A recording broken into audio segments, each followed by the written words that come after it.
On today's Minute of the Apes, the screenwriters tried to soften Aldo from the last minute by having him say, if you like the humans so much, why didn't you marry them? I kid. Kill! Kill them all! Take your stinking paws off me, you damn dirty ape!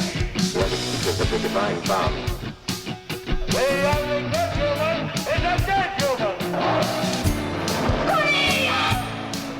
There is fire, there is smoke.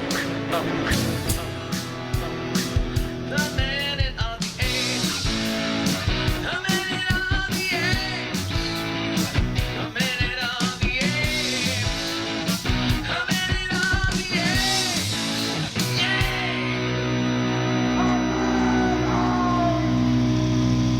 apes. Hello and welcome to Minute of the Apes, the daily podcast where we break down every minute of the Planet of the Apes movies, 1 minute at a time. I'm Todd. 7 tries to get That there. is Sean, and over there's Richard, who gave probably one of the better teases that we've ever had. It really plays the minute, but how many takes did that take us to get that right? That was a journey. Oh my goodness. That literally was a combination It's about the of friendships that we made on the way. This journey. that literally was to me a moment of, and Sean isn't as complicit in the screws I did nothing. Screws. that got Screw up. turned. Yeah, okay. It was a combination of me clicking the wrong buttons, being just not 100% on my game today, but Sean adding in faces that made Richard and I laugh. Then when we tried to come back and redo it after I pushed the wrong button, oh my God. Hey, I did good on the first take. Hey. I did my job at one. Oh, I see what this is going to be. I'm going to throw you under the school bus. Oh, I knew somehow this was all come back to me. And you know what? I'm okay with that. I can All take right. it. All right. Let's get into a minute. Minute 78. Sean, tell us what's going on. All right, we start minute 78 with Caesar still being hailed and ends with Caesar telling gorillas to take their weapons to the armory. All right, here it comes. Minute 78. Battle for the Planet of the Apes.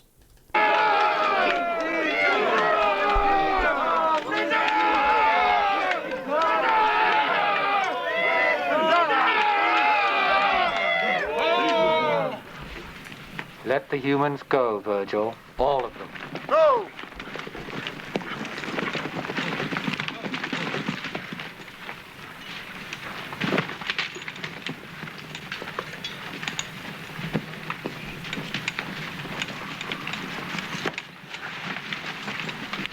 They stay. Aldo says what we do now. They have done nothing. They shall go free. You like humans? You want them out of the corral? All right. Kill them! Kill them! Kill them all! Stop! Stop! No more killing, Aldo. Put down your weapons. Take them back to the armory. As of minute 78, we have a surprisingly alive village worth of apes and humans, plus a much smaller ghost city's worth of radioactive people, and no corny. All right, let's visually. We continue the shot as Caesar ascends a hill toward the stockade. We see, you want to talk about odd gorilla dancing, the one to the left. That one The orangutan. orangutan, the little short little one that is like... It's like a little person dressed up or he is something. like having a good... He's distracting. Like it is the point where my eyes go right Right to him, yeah. and not on anything else. This is probably the wrong word, but he's the spaz kid that you grew up with, and everybody's like, dude, Yeah, chill. yeah. Take it down. Too exuberant. Yeah, exactly. Well, and then oddly next to him is the very tall gorilla who's not hunkered over, who's just sort of Hey, guys. kind of shifting around. But okay, so we continue on. He's punching the yeah, air. he's punching the air. We continue on. Everybody's very excited, including the gorillas are very excited for Caesar. The gorillas that are here now. The reason I say that is that the next thing we cut to is Aldo coming into the city. Surprisingly, with a smaller force of gorillas, he had 12 gorillas in the previous shot as they surrounded the bus. Oh. Now there are only 5 as they come back in. Yeah. It becomes a conversation as they walk up to Caesar. We see a back and forth between the two of them. We see gorillas move in with rifles aimed at the corral, and Caesar jumps in the way before we finish with the shot of Teacher, McDonald, and some people with really bad wigs. I mean, they only had like 5 horses. Maybe that's... No, actually, they had more Well, they horses. had more than horses before that. earlier. Yeah, they had more. It's just weird that now maybe they stayed behind to clean up. I don't know. Oh, I would- mop up the bus or I whatever. would I would easily want to complain about the time it takes the 5 gorillas to get off the horse, and the fact that we have to watch them for 10 seconds of the shot walking towards Caesar and the party. However, Claude is like bent at the hips with his stomach out, very gorilla-like, walking towards them. Now it's not exaggerated with, knuckles on the ground or bent knees, but he's doing something with his hips and his torso, extending his belly that makes it look like a gorilla. And I actually really enjoyed watching him walk because it had a nice hybrid of human and ape movement in it. I mean, it looks like the dude's got to pee, but it looked gorilla-like. You know what I mean? I was like, why is he? Oh, that looks really cool. Yeah. Well, and I find him so intriguing now that we got to speak to BftPotA. I know you weren't there on that with us, but one of the things he said about it was just how incredibly sweet of a man Claude was, and how he's able to, though, bring out this very aggressive, primal instinct within him. I thought the same thing. I thought, gee, I would watch a whole movie of Aldo. I would, yeah. I think, for me, Aldo to this point is probably the most interesting character of the whole film. And I hate to do that to Caesar, because I love Roddy, but I found Aldo just to be very intriguing. I'd love to know more. If we'd actually spent more time with Caesar's motivation on a lot of the stuff, Right. I think Roddy did a phenomenal job. But if we'd had more about the character's motivation, Aldo coming out of nowhere, not having been seen in the prior 4 films, just kind of steals every moment that he's in. I totally agree. Even if his dialogue is minimal. Aldo also has super hearing because Caesar said, let the humans go, and he's coming right That is up true. Good point. 50, 100 feet away and going, no! How does he know what Caesar just said? That's a good point. Yeah. I want to go back to something you said about Roddy. I think this goes without question or need to even explain between the three of us, but Roddy can never be faulted. Everything Roddy does in all these films is perfect. I mean, he brings so much to this, but then going back to your point, what Aldo brings is an energy that I've kind of found missing a bit in some of this. Even with the last film, there were things I liked about it, and Roddy's performances in that are great. But I missed this kind of energy. Well, this kind of energy that we had from Heston from the first film. I mean, I can't compare the two actors or the characters that they play at all, but that energy was not there in 2 and 3 and 4. Because you just didn't have an actor that could bring that here as Claude is doing with Aldo. Or maybe even a character. I mean, maybe that's it too. The characterization period is not present. Anywhere from the last time we saw any kind of character that's a voice of dissent within it like that was probably Brent in the second film. Yeah. And then it becomes the sweeter version of Escape.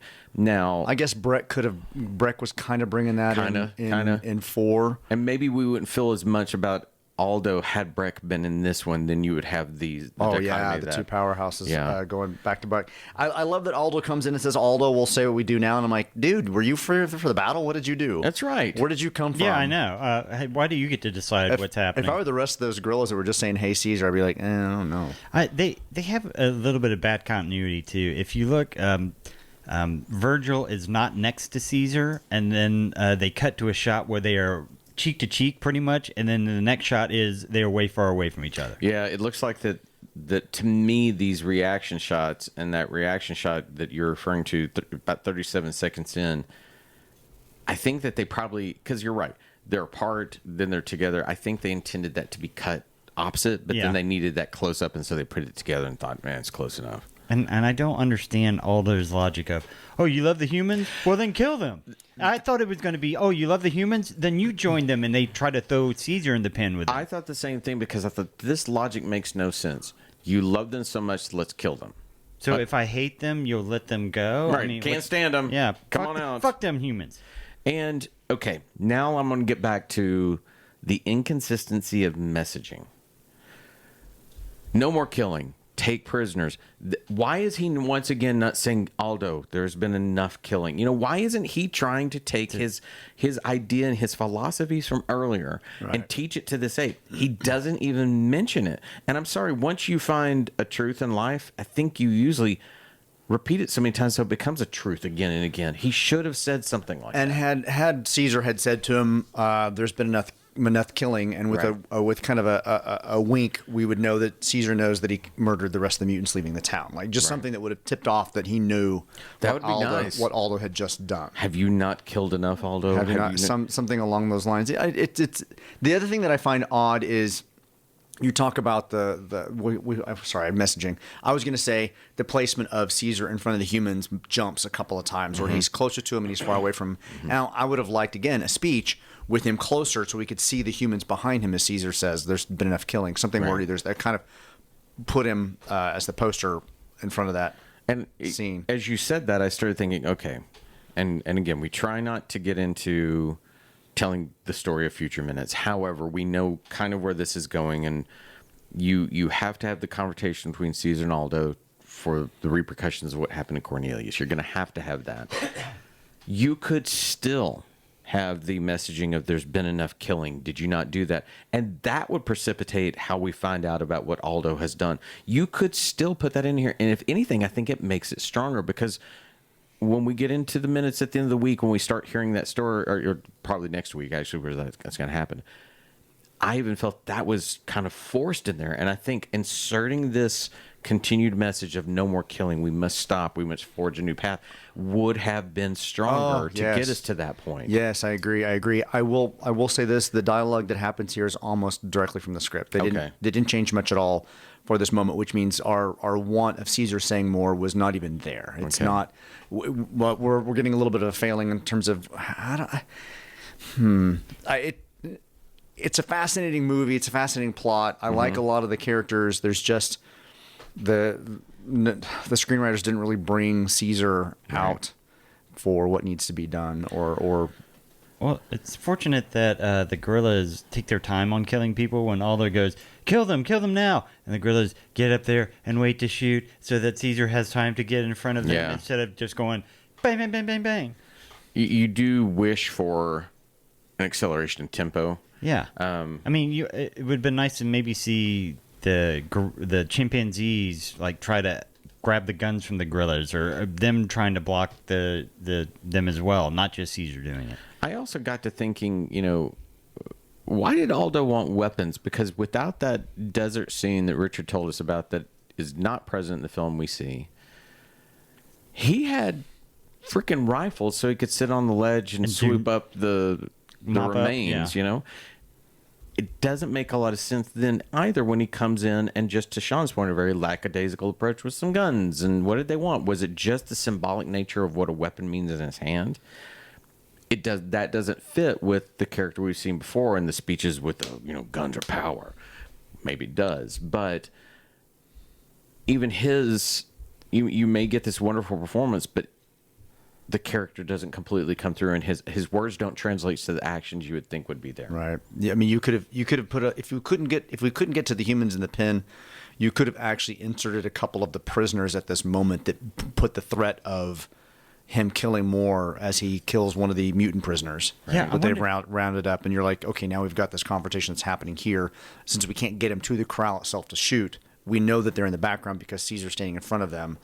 He grabs one of the prisoners and puts them to the ground. I mean, that would give you that kind of tension of they're just going to kill more. I wonder what the prisoners have been thinking this whole time. I mean, because the last thing they know, they got rounded up, they got put in these pens, and then all of a sudden they hear explosions in the distance, and everybody rushes off. I'm assuming maybe they left one or two guards there. Otherwise, why are they not escaping from the pen? But all they know is they heard bang, bang, bang, bang, bang, bang, then apes going crazy, and then everybody comes over here. They don't know what the fuck's been going on. Well, the doctor's been texting them because she's safe inside. Lisa. She's safe inside Lisa's hut. Yeah, I don't know what they would think, but I mean, they're already kind of a rudimentary basis for humans. We've got the school teacher and McDonald, but the rest of them have largely been servant. So they're just sitting in there afraid. I don't know. One last thing I want to draw attention to, in his own way, I think Claude, with one film, is finding ways to work the makeup that are on par with what Roddy does. Now, Roddy does a lot of the exaggerated, gestures, but Claude's still with that very pinched face. He knows that thing's collapsing down and how angry he looks with it. His performance, I could watch him all day. I want Aldo like the trilogy. Nah. Is that too much to ask? Aldo the trilogy. Aldo the trilogy. All right. I think we've lost Richard again. Maybe if I say that we're at the end of this. No, I was going back and watching the makeup and the masks again a little bit, because these are some really, really nice shots of when they get on the tights of Virgil and